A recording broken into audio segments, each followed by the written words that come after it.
यह लिखा है इलस्ट्रेशन नंबर 8।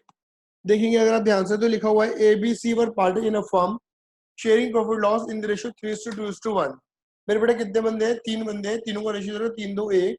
31 मार्च 2018 की इनकी बैलेंस शीट दे रही है कुछ इस तरीके से। लायबिलिटी दे रखी है, एसेट दे रखी है। मैंने आपको पहले बताया था कि आपको एसेट और लायबिलिटी पढ़ने की कोई भी जरूरत नहीं है, सीधा मुंह उठाना है और क्या बनाना है, रियलाइजेशन अकाउंट, जो कि मेन अकाउंट है हमारा। सबसे पहले उसका फॉर्मेट ड्रॉ करेंगे। अगर रियलाइजेशन ही हो गया तो हमारा सब कुछ हो जाएगा बेटा जी। जल्दी से माता रानी की अरदास लगाते हुए रियलाइजेशन का फॉर्मेट ड्रॉ करते हैं। रियलाइजेशन अकाउंट, चलो जी, ये लो जी, थोड़ा सा फॉर्मेट और बड़ा कर देते हैं, ये लो जी, ठीक है। अब एक तरफ होएगा पर्टिकुलर अमाउंट डेबिट साइड, दूसरी तरफ पर्टिकुलर अमाउंट क्रेडिट साइड। चले एसेट और लायबिलिटी को ट्रांसफर करते हैं। सबसे पहले यहाँ पे क्या लिखा हुआ है मेरे बेटा जी? एसेट्स। एसेट्स के अंदर क्या लिखे मेरे बेटा जी? Cash, credit, stock, investment, plant and machinery, PNL, ठीक है। मुझे बताना गुनिका मेरी, सॉरी गुनिका को रहने दो आज, गुनिका से लास्ट टाइम क्वेश्चन हो गए थे। इशिता से पूछते हैं। इशिता मेरी आवाज आ रही है? Yes sir. ठीक है, तो इशिता मुझे इतना बताओ कि मेरे बेटा जो एसेट दे रखी कैश, क्या वो ट्रांसफर होगा? No sir. क्योंकि उसका अलग अकाउंट बनता है ना। हाँ सर। अच्छा, डेटर होगा ट्रांसफर, डेटर, हाँ सर होंगे। स्टॉक, हाँ। इन्वेस्टमेंट, हाँ। प्लांट, हाँ। पीएनएल,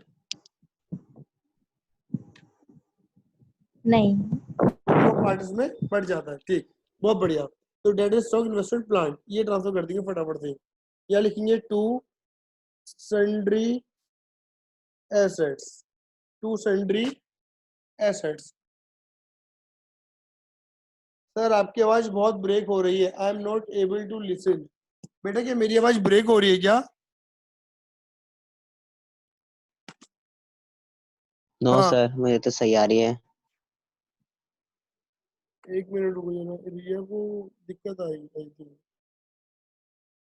रिया, रिया आवाज आ रही है मेरी बेटा, क्लियर है? मैसेज में रिप्लाई कर दो क्योंकि रिया का माइक शायद खराब है। तो हमने क्या करा, debtor, stock, investment, debtor, stock, okay, debtor, stock, investment और प्लांट ट्रांसफर करते हैं। अगर आवाज में दिक्कत है तो मैं इस वीडियो का लिंक भेज दूंगा आपको, तो वीडियो देख लेना, कोई दिक्कत वाली बात नहीं है। 36:15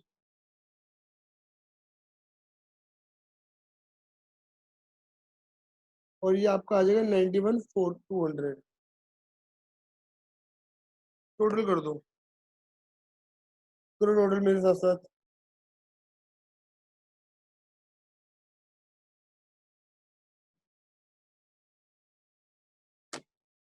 ये आपका आ गया 194,500। अच्छा, अब उसके बाद क्या देखिए, लाइबिलिटी। लाइबिलिटी में क्या आ जाएगा? Creditor, BP. लाइबिलिटी क्या लिखेंगे? Bye sundry liability. हाँ जी, क्रेडिटर, बीपी ये ट्रांसफर होंगे।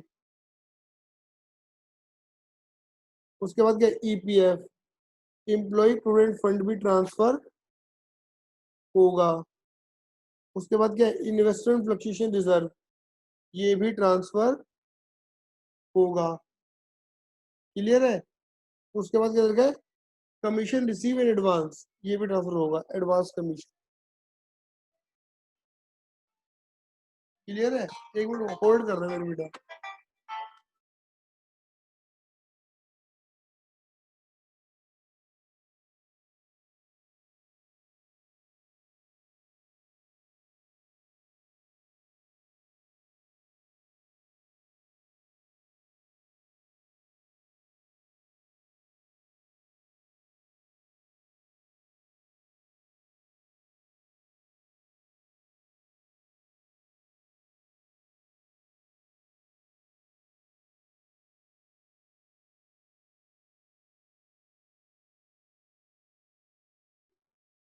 तो बेटा ये हमने ट्रांसफर करा 65, 20, 12, 6 और 8।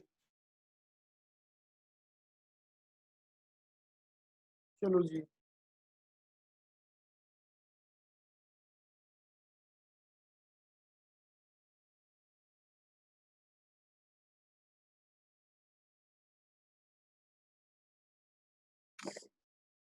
एक लाख 11,000, 1,11,000।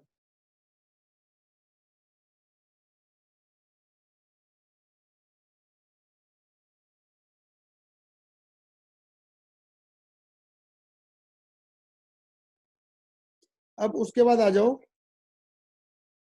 नीचे। नीचे क्या लिखा है? On this date the firm were dissolve. जिस दिन आपको बैलेंस शीट दी गई है उस दिन क्या कर रहे हैं? फर्म को खत्म कर रहे हैं। A was appointed to realise the asset. देखो ध्यान से पढ़ने, क्या लिखा है? ए को अपॉइंट किया गया है टू रियलाइज द एसेट, मतलब एसेट को खत्म करना है। तो ए को बोला गया कि वही तेरा काम है। A was to receive 5% on commission on the sale of asset. A को बोला गया है कि भैया जो भी तू एसेट बेचेगा ना, बिकवाएगा, उसके ऊपर तुझे 5% का कमीशन मिलने वाला है। And was to bear all expense of realisation, और जो भी रियलाइजेशन खर्च होंगे वो तू दे, हम नहीं देखने वाले। ए रियलाइज द एसेट, ए ने एसेट बिकवाई। ए ने टेक ओवर नहीं करी, याद रखना। ए ने एसेट बिकवाई है, पैसा आया है हमारे पास। डेटर, स्टॉक, इन्वेस्टमेंट, प्लांट, ये लिखा हुआ है। चलो जी, तो एसेट होती है डेबिट, हटाने के लिए क्या कर दोगे? क्रेडिट। करो जी, by cash oblique bank account, by cash oblique bank account. देखो डेटर, स्टॉक, इन्वेस्टमेंट, डेटर के थ्रू पैसा आ रहा है, स्टॉक के थ्रू पैसा आ रहा है, इन्वेस्टमेंट के थ्रू पैसा आ रहा है, ठीक है, और प्लांट के थ्रू पैसा आ रहा है। चलो जी, अब कितना कितना आ रहा है ये भी लिख देते हैं। लिखा है डेटर के थ्रू कितना आ रहा है? 30, 26। डेटर के थ्रू आ रहा है 30, स्टॉक के थ्रू आ रहा है 26। अच्छा, इन्वेस्टमेंट के थ्रू कितना आ रहा है? देखो लिखा है 75% ऑफ बुक वैल्यू। इन्वेस्टमेंट है कितने की? 15,000। 15,000 का 75% निकाल दो मेरे बेटा जी। निकालना कितना बैठेगा? 15,000 का 2250 हाँ बेटा, 2250 ना गलत बोल रहा है। 11,250 क्लियर है। और उसके बाद क्या लिखा है? प्लांट के थ्रू आ रहा है 42,750। ये आ गया हमारा इसका। ये सारी एसेट बिकवा दी। उसके बाद क्या लिखा है? उसके बाद देखो क्या लिखा है। प्लांट के बाद देखो, एक्सपेंस और रियलाइजेशन 4100। एक्सपेंस 4100 रुपए के खर्च हुए हैं। अभी इस लाइन को जरा छोड़ देता हूं मैं, आगे बढ़ो। Commission receive in advance was written to the customer after deducting 3,000। देखो जी, कमीशन कहाँ है हमारी? लाइबिलिटी में। लाइबिलिटी के क्रेडिट, हटाने के लिए क्या कर दोगे? डेबिट। कह रहे हैं जो आपने एडवांस कमीशन है जिन बंदों ने लिया था उनको आपने वापस कर दिया। 3,000 रुपये आफ्टर डिडक्टिंग 3,000, 3,000 रुपये काट के। तो 8 में से 3 गए, कितने रुपये वापस कर दिए? 5। मतलब आपको कमीशन एडवांस मिला था 8, आपने 3 रुपये 3,000 काट लिए, बाकी 5,000 रिफंड कर दिए, पेमेंट मार दी। द फर्म हैड टू पे 7,200 for outstanding salary not provided for earlier. Outstanding salary थी 7200 की, जो कि ऊपर प्रोवाइडेड नहीं है। देखो जरा बैलेंस शीट में, बैलेंस शीट की लायबिलिटी में देखो, क्या आपको आउटस्टैंडिंग लायबिलिटी दे रखी है? ध्यान से देखो, मुझे तो नजर नहीं आ रही। अभी लायबिलिटी अगर बैलेंस शीट में रिकॉर्डेड नहीं है तो बट ऑब्वियस है वो इधर नहीं आई होगी, ट्रांसफर होगी। लेकिन अगर पेमेंट कर रहे हो तो ऑब्वियस सी बात है सेटलमेंट होगा, उसकी वाली एंट्री पास होगी, लॉस। पर ट्रांसफर नहीं होगी, दूसरी वाली एंट्री रियलाइजेशन वाली होगी। उसके बाद क्या लिखा है?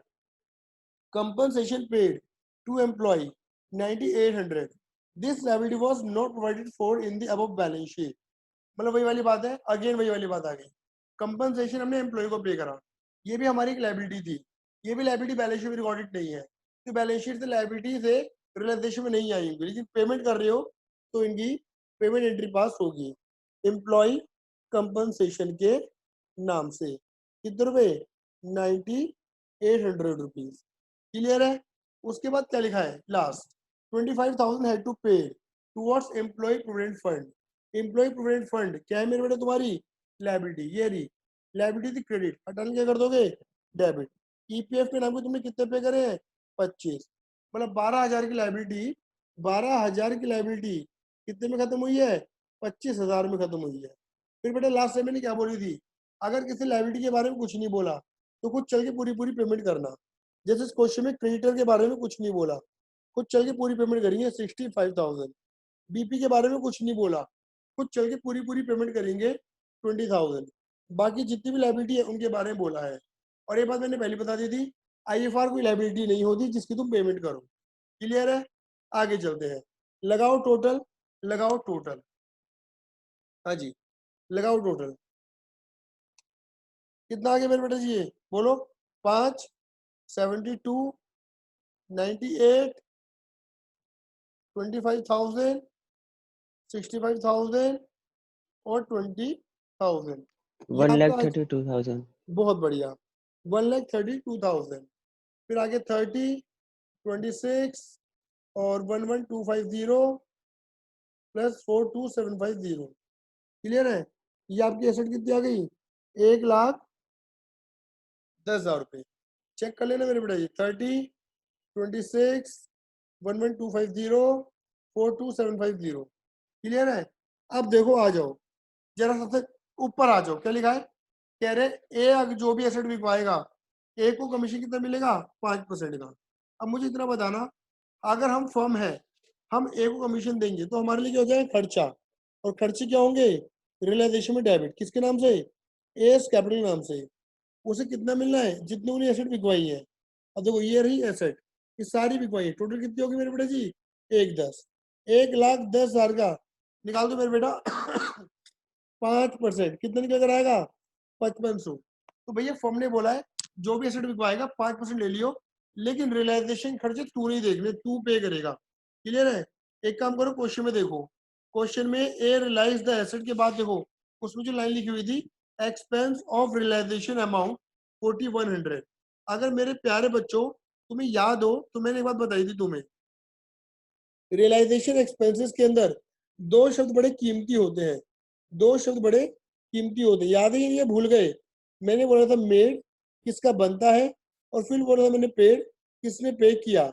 अब क्वेश्चन में ये तो लिखा है कि देखो मेड दो बंदों का होता है, या तो फर्म का बनता है मेड बाय फर्म, ये तो खर्चा फर्म का बनता है, या खर्चा बनता है मेड बाय पार्टनर, और यहाँ पार्टनर कौन है ए, है ना। और क्वेश्चन बकायदा लिखा हुआ है कि जो भी खर्चा है वो कौन पे करेगा, ए का पे करना बनता है, किसका पे करना बनता है ए का। अच्छा, अब नीचे लिखा है खर्चा जो हुआ है वो 40,100 का हुआ है, खर्चा कितना हुआ है 40,100 का हुआ है। क्लियर है। तो आप बताओ ये खर्चा पे किसने किया, देखो बंदा तो ए का है, अब या तो पे करेगा ए, पेड बाय ए, मतलब ए के बंदे ए ने पे किया, या पे करेगा फर्म, पेड बाय फर्म। मैं एक बार दोबारा रिपीट कर रहा हूँ, इस क्वेश्चन में मेड और पेड के बारे में सिर्फ इतना बता रखा है कि खर्चा ए को पे करना है, तो हमने बोला है तू देखेगा खर्चा। क्लियर है। तो मैं एक बात तो क्लियर है कि मेड बाय फर्म है, सॉरी मेड बाय पार्टनर है, मेड बाय फर्म है ही नहीं। अच्छा, मेड बाय फर्म के बाद पे किसने किया, या तो ए पे करेगा या फर्म ने। यहाँ पर स्पेसिफिकेशन नहीं है कि खर्चा ए ही पे कर रहा है या फर्म पे कर रही है, तो तुम्हारे पास दो ऑप्शन है, चाहो तो तुम ये मान लो, चाहो तो तुम ये मान लो। अच्छा सर, अगर आप ये मानोगे ए का बंदा है और ए ने पे किया, दैट मीन्स आपको कुछ करने की जरूरत नहीं है, लेकिन क्वेश्चन में लिख देना कि we are assuming that realisation expense made by A and paid by A, मतलब ए का ही बंदा और ए ने पे किया।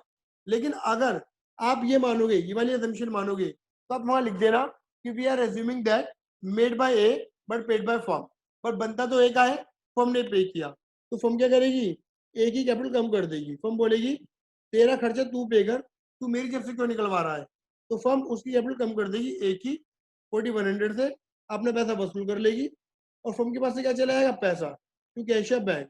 कई बच्चे इस एंट्री को ना रियलाइजेशन में लगाने की कोशिश करते हैं, मेरे बेटे ये रियलाइजेशन एंट्री है ही नहीं, चेक कर लो यहाँ पे रियलाइजेशन आ ही नहीं रहा। अगर आप ये मानोगे तो कैश बैंक कर दो क्रेडिट और ए कैपिटल कर दोगे डेबिट। मेरी बात क्लियर हो गई, ये है। यहाँ पे कुछ ऐसा ड्रामा होने वाला नहीं है रियलाइजेशन में, इसे मैंने रियलाइजेशन के टाइम पर ही आपको सारी बातें समझा दी थी। अब मेरे बेटा इतने में प्रॉफिट या लॉस निकाल रहा हूँ, जिस जिसको दिक्कत आई है कहीं पर भी वो मुझे बता दो, मैं उसे दोबारा रिकॉल कर दूंगा। और अगर रिया आपका माइक खराब है तो रिया आप एक काम करो, मुझे टेक्स्ट मैसेज कर दो यहाँ पे तुम्हें क्लियर ना हुआ हो, जल्दी से। सही बच्चे बता दो मुझे। यहाँ निकल कर आ रहा है मेरे बेटा loss by loss transfer to, और ये लॉस आ रहा है 1,11,000 का, जो कि बढ़ जाना है किसमें, ए बी और सी में, 3:1 के रेशियो में, ए बी और सी। बात खत्म। हाँ जी, क्या मेरी बात क्लियर हो गई? बोलो बोलो। Yes, sir. देखो मैं तुम्हें एक चीज और दिखाऊं, अगर तुम देखोगे यही तुम्हारे राइट हैंड पे पार्टर्स कैपिटल बना हुआ है, और देखो पार्टर्स कैपिटल में क्या लिखा हुआ है, टू कैश करके एक एक कॉलम में 4100 लिखा हुआ है। बेटा बोलो हाँ ये ना, लिखा हुआ है, सभी को नजर आ रहा है? निशु नजर आ रहा है? Nishu, yes sir. अच्छा, उसके ऊपर स्टार भी बना हुआ है। अब तुम स्टार को देखोगे ना, देखो नीचे क्या लिखा हुआ है, actual amount spend by A to realise the asset, it is written his drawing. मतलब वही वाली बात है कि कुल मिला के पता है इस क्वेश्चन में जो ट्रीटमेंट करा गया है वो कौन सा वाला करा गया है, ये वाला। एक ही कैपिटल कर दिया डेबिट और नाम लिख दिया कैश का, और कैश को देखो नीचे कैश या बैंक अकाउंट बना रखा है, कैश को कर रखा हुआ क्रेडिट 4100 से करा हुआ है। ठीक है, मतलब आप चाहो तो ये बना लो, इस क्वेश्चन में ये माना है। अगर आप ये भी मानोगे तो भी गड़बड़ नहीं है, तो भी तुम्हारा क्वेश्चन बिल्कुल सही माना जाएगा। जल्दी बोलो आया नहीं आया? आ गया सर। जल्दी बोलो, अगर डाउट है तो।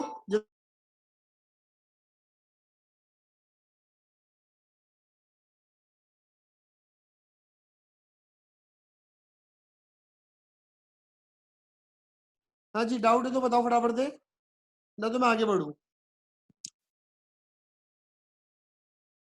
क्लियर है? चलो, तो मेरे बेटा ये थे ये वाले क्वेश्चन जिसमें मैंने रियलाइजेशन, पार्टनर्स कैपिटल और कैशियर बैंक और पार्टनर्स लोन के बारे में चर्चा कर ली थी। ठीक है, अब मुझे सिर्फ एक बार बताओ, मैंने आपको कुछ 2 4 5 दो जो भी क्वेश्चन दिए थे, किस किस बच्चे ने नहीं करे, किस किस ने करे? हाँ जी,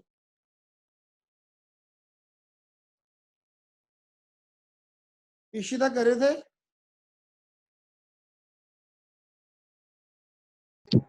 नो सर। क्यों? सर वो असाइनमेंट है ना, इसलिए। ईशान, रिया, कृति, हिमांशी, गुनिका, कांक्षा, निशु? सर कर लिए, डाउट है। डाउट है? सर मैंने भी कर ली। जी यस सर। सर, मुझे भी है। तो एक काम करें, डाउट क्लास कल को रख ले। Yes sir. ठीक है, कल डाउट भी करेंगे, प्रैक्टिस भी करेंगे।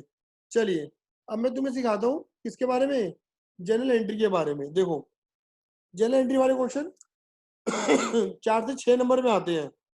जैसे कि एक क्वेश्चन ले लेते हैं, क्वेश्चन नंबर 5। देखो, अगर आपको रियलाइजेशन क्लियर है तो आपको ये भी क्लियर हो जाएगा जनरल एंट्री वाले क्वेश्चन। क्या लिखा है, इलस्ट्रेशन नंबर 5, क्या लिखा है पढ़ने जरा। Parul, Payal, Priyanka are partner. कितने पार्टनर मेरे बेटे जी? 3। कौन कौन? पारुल, पायल, प्रियंका, 3 पार्टनर हैं। They decided to dissolve their firm, ये अपनी फर्म को खत्म करना चाहते हैं। Pass necessary journal entry for the following after various assets other than cash and bank and the third party liability have been transferred to realisation. इसका meaning क्या है? पारुल, पायल, प्रियंका 3 बंदे हैं, ये फर्म को बंद करना चाहते हैं। कह रहे एंट्री बना के दिखानी है, क्या बोला इन्होंने, एंट्री बना के दिखानी है जब सारी एसेट्स अदर देन कैश, आपको पता है ना सारी एसेट ट्रांसफर हो जाती है कैश को छोड़ के, और लायबिलिटी ट्रांसफर कर दी है। दैट मीन समझ लेना, एक चीज समझ लो मेरे बेटा जी, कहने क्या चाह रहा है ये कहना चाह रहा है कि बैलेंस शीट में बहुत सारी एसेट्स थी और बहुत सारी लायबिलिटी है। क्लियर है? आपने उन एसेट और लायबिलिटी को यहाँ पर ट्रांसफर कर दिया है। ये वाली एंट्री नहीं बनानी, लेकिन ये जो दूसरी एंट्री बना दो ना, ये वाली एंट्री मांग रहा है ये आपसे, कह रहा है after asset and liability transfer. ये एंट्री तो हो चुकी, ये वाली एंट्री बना के दिखाओ, दूसरा क्रॉस बना के दिखाना है। चलो जी, अब एक एक करके पकड़ते हैं। पॉइंट नंबर 1 में क्या लिखा है, there were total debtor 76,000 full stop. A provision of five doubtful debt also stood in the books. 6,000 rupees, 12,000 debt approved bad and rest paid the amount due. अच्छा, अब देखो ये वही बच्चा कर सकता है जिसे अब तक की कहानी बिल्कुल क्लियर है। मुझे इतना बताओ, जब तुम्हें बैलेंस शीट में डेटर मिलते थे तो ऐसे मिलते थे? डेटर कितने दर के तुम्हें? 76 कह रहे डेटर 76 है, उसके ऊपर हमने प्रोविजन बना रखा था कितने रुपए का? 6,000 रुपए का प्रोविजन बना रखा था, ठीक है ना? तो आपको बैलेंस शीट में इस तरीके से डेटर दिखाए गए होंगे। जब तुम रियलाइजेशन अकाउंट बनाओगे तो तुम क्या करते थे बताना? आप डेटर यहां लिखते थे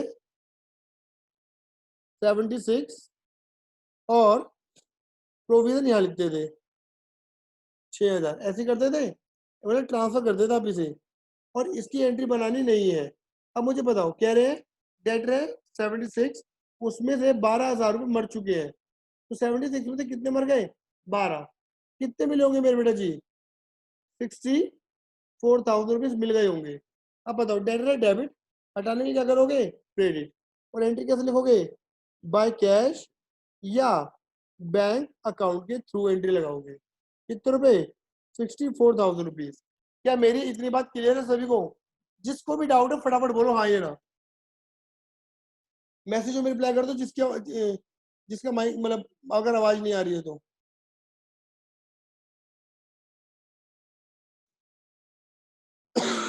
यहाँ तक क्लियर सभी को? डाउट तो नहीं है? निशु, गुनिका, यस सर क्लियर है। ठीक है। अच्छा, आप कह रहे हैं तुम्हें ये वाली एंट्री नहीं लगानी, ये वाली एंट्री लगानी है, रियलाइजेशन वाली एंट्रियां। वो कैसे लगाओगे? देखो बहुत आसान है बेटा। डेबिट का मतलब होता है रियलाइजेशन को डेबिट करो, क्रेडिट का मतलब होता है रियलाइजेशन को क्रेडिट करो। तो पता क्या करोगे आप इस एंट्री में? रियलाइजेशन को कर दोगे क्रेडिट और डेबिट करोगे किसे? कैश या बैंक को। तो आपकी एंट्री लगेगी कैश या bank account debit to to realisation account. कितने रुपए? 64,000 रुपीज। 64,000 रुपीज। और इसकी नरेशन क्या आएगी? रियलाइजेशन क्रेडिट कर दिया, कैश बैंक डेबिट कर दिया, नरेशन लिख देना being debtor realise, being cash realise from debtor. Clear है? ये हुई एंट्री। एक काम और करते हैं, मैं आपको एक एंट्री और सिखाता हूँ। यहाँ से पहले देखो अगर कोई तुमसे एंट्री पूछे ना, एंट्री बना के दिखाओ, तो एंट्री का मतलब है रियलाइजेशन। यहाँ का मतलब है रियलाइजेशन को डेबिट करो, ये सब क्रेडिट होंगे, और इसका मतलब है यहाँ रियलाइजेशन क्रेडिट करो, ये सब डेबिट होंगे। आ जाओ, देखो एंट्री मैं बना रहा हूँ, पहले सुनते रहना एंट्री। पहले बताओ इसकी एंट्री क्या बनेगी डेटर की? रियलाइजेशन अकाउंट डेबिट, देखो realisation account debit to debtor. Narration, ये ट्रांसफर एंट्री है, being debtor transfer to realisation. फिर realisation account debit to stock, realisation debit to stock, being stock transfer to realisation. Now realization account debit to investment, being investment transfer to realization. Now realization debit to plant, being plant transfer to realization. क्या मेरी बात clear हो रही है सभी को? जिसको दिक्कत है वो बोलो, नहीं तो मैं आगे बढ़ता हूं। ठीक है, अब ये तो होगी एसेट वाली एंट्री, ट्रांसफर करने वाली। अब लायबिलिटी ट्रांसफर करेंगे। रियलाइजेशन होगा क्रेडिट, इनको करेंगे debit. Creditor account debit to realisation, ये क्रेडिट करो। BP debit to realisation, EPF debit to realisation, IFR debit to realisation, advance commission debit to realisation. बात क्लियर हो गई? बात क्लियर हो गई? ये होगी transfer entry, being credit transfer, being BP transfer, being EPF transfer, ये नरेशन आ जाएगी। अब इसकी एंट्री बनाते हैं, पेन का कलर चेंज कर लेते हैं। अब किसकी एंट्री बनाएंगे? इसकी, ठीक है। कई बच्चे गड़बड़ क्या करते हैं मैं बताता हूँ। Realisation account debit to advance commission लिखते हैं, नहीं, गलत है। यहाँ के लिए टू कैश, तो एंट्री बनेगी रियलाइजेशन डेबिट टू कैश 5,000 रुपए। नरेशन सुनना, रियलाइजेशन डेबिट टू कैश 5,000 रुपए, being advance commission paid off. Now next, realisation account debit to cash 7200 रुपए, एंट्री वही है, अमाउंट बदल गई. Being unrecorded outstanding salary paid off. Realisation debit to cash 9800 being employee compensation paid off. Realization debit to cashier bank being EPF paid off. Realization debit to cashier bank. Entry वही है, amount change होती जा रही है बस, और payment की entry लगती जाएगी. ऐसे यहाँ पर रियलाइजेशन होगा क्रेडिट, कैशियर बैंक होगा बार बार debit. Cashier bank debit to realisation 30,000 रुपए being debtor realise. Cashier bank debit to realisation 26,000 रुपए being stock realise. Cashier bank debit to realisation, cashier bank debit to realisation, सिर्फ amount change हो रही है, entry वही जाएगी मेरे बेटा, बिल्कुल सेम. क्लियर है? नाउ नेक्स्ट ये वाली एंट्री बनाना. ये क्या बनेगी? Simple. Realisation account debit to S capital. Clear है? 5500 रुपए बीइंग कमीशन अलाउड टू ए. हमने ए को कमीशन अलाउड करा है ऑन रियलाइजेशन ऑफ एसेट. अब इसकी एंट्री बनाओ, या तो प्रॉफिट आएगा या लॉस आएगा. तो ऑब्वियस बात है, रियलाइजेशन तो क्रेडिट करना है, इनको कर देना डेबिट. एस कैपिटल डेबिट जो भी अमाउंट आएगी, बी इज कैपिटल डेबिट जो भी अमाउंट आएगी, सी इज कैपिटल डेबिट जो भी अमाउंट आएगी, टू रियलाइजेशन होगा क्रेडिट. हाँ जी, एंट्री बनानी आ रही है? हाँ जी, दिक्कत है किसी को? जल्दी बोलो, कोई तो बोलते यस और नो. No sir. नहीं आई? नहीं, सही समझ आ गया. अच्छा, now number second. Parul agree to pay off her husband loan 7,000 at a discount of 5%. Parul अपने हस्बैंड का लोन पेड ऑफ कर देगी. अब दिमाग लगाओ, हस्बैंड का लोन पेड ऑफ कर देगी, तो हस्बैंड का लोन कहाँ आया होगा? 7,000 का लोन था, पारुल हस्बैंड लोन यहाँ पर होगा, और वो रियलाइजेशन में कहाँ की तरफ आएगा? यहाँ की तरफ आएगा. बेटा बोलो हाँ या ना, है ना? जिसकी एंट्री बननी नहीं है, लेकिन आपको वो एंट्री बनानी है. ये कौन लेके जा रहा है? पारुल लेके जा रही है. Parul capital account. Transfer entry नहीं बनानी, रियलाइजेशन बनानी है. कितने में? 7,000 माइनस डिस्काउंट कितना परसेंट है? 5% कम करके लेके जा रही है, यानी कि 350. 6650. अब बताओ एंट्री क्या बनेगी? कोई बताएगा? ईशिता बताओगी एंट्री?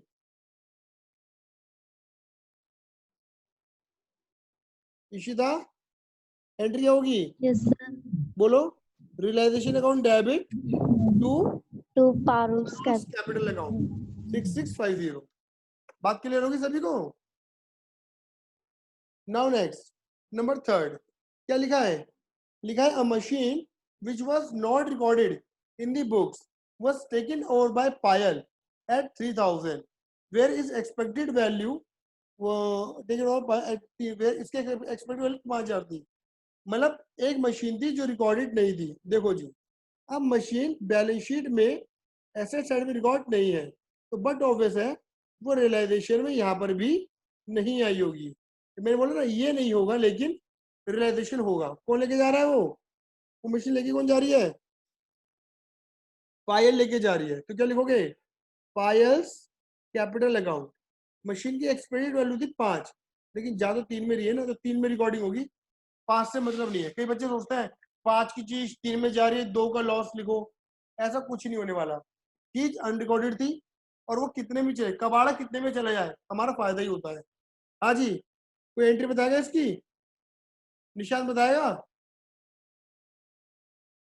Yes sir. बोल.